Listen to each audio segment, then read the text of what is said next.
ہر قسم کے روحانی جسمانی مسائل اور وظائف کے لیے سبسکرائب کریں۔ نحمدہ ونصلی ونسلم علی رسولہ الکریم، اما بعد فاعوذ باللہ من الشیطان الرجیم، بسم اللہ الرحمن الرحیم۔ مال سے مالدار ہونے کا، یعنی مال سے مالداری کی طرف اللہ آپ کو لے جائے اور آپ مالا مال ہو جائیں، یعنی روپیہ پیسہ سے اللہ آپ کو مالا مال کر دے۔ یہ بہت ہی خاص عمل بتاؤں گا جس کی بدولت جو ہے انسان کو رزق ملتا ہے اور وافر مقدار میں ملتا ہے، اور انسان جو ہے تھوڑی بھی کوشش کرے لیکن طلب صادق اللہ سے جوڑ کے رکھے تو اللہ اس کو رزق وافر مقدار میں عطا فرمائیں گے۔ یاد رکھیں کہ مالداری جو ہے یہ اللہ رب العزت کی ایک نعمت ہے۔ مال مل جانا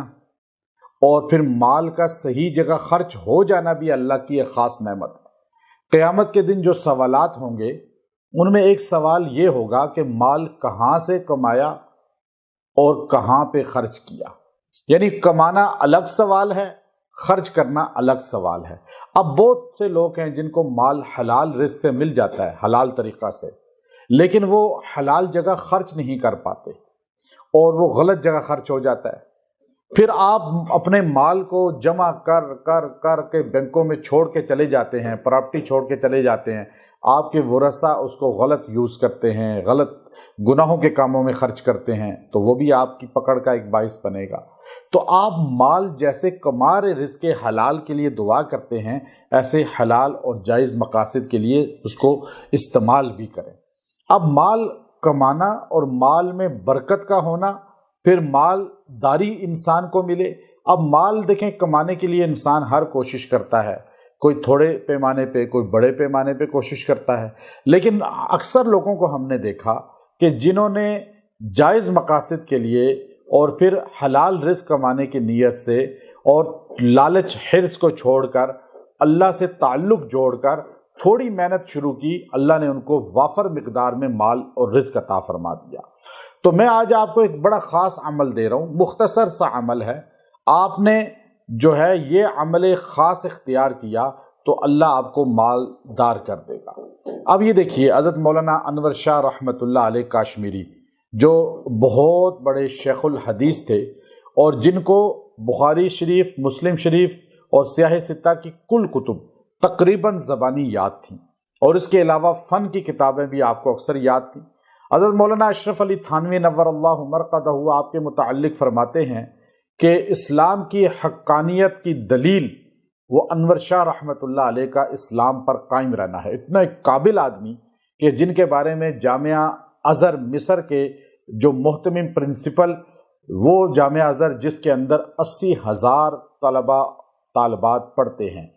اور وہ اتنا بڑا دنیا کی پہلی اسلامی درسگاہ یونیورسٹی، اس کے محتمم پرنسپل علامہ رشید رضا نے کہا کہ اگر میں بر صغیر میں آ کر انور شاہ رحمۃ اللہ علیہ کو اور مدرسہ دیوبند کو نہ دیکھتا تو میں یہاں سے محروم جاتا، لیکن میں نے انور شاہ رحمۃ اللہ علیہ کا درس بخاری جو آپ نے عربی میں دیا، بخاری شریف کا درس اپنے شاگردوں کو دارالعلوم دیوبند میں پڑھاتے ہوئے، تو علامہ رشید رضا نے فرمایا کہ میں نے وہ سنا، مجھے یقین ہو گیا کہ یہ اس وقت ابن حجر عسقلانی کے ثانی ہیں۔ اتنے قابل آدمی جن کے لیے پیر میر علی شاہ رحمۃ اللہ علیہ گولڈہ شریف میں جب وہ تشریف لائے تو آپ ان کو چھوڑنے کے لیے تانگا تک گئے اور ان کو الوداع کیا، اور اپنی کتاب مہر منیر میں ان کے کمالات کو ذکر کیا۔ تو اتنا بڑا آدمی اپنی کتاب میں، ایک ان کی کتاب میں لکھا ہے، جو آدمی جمعہ کے دن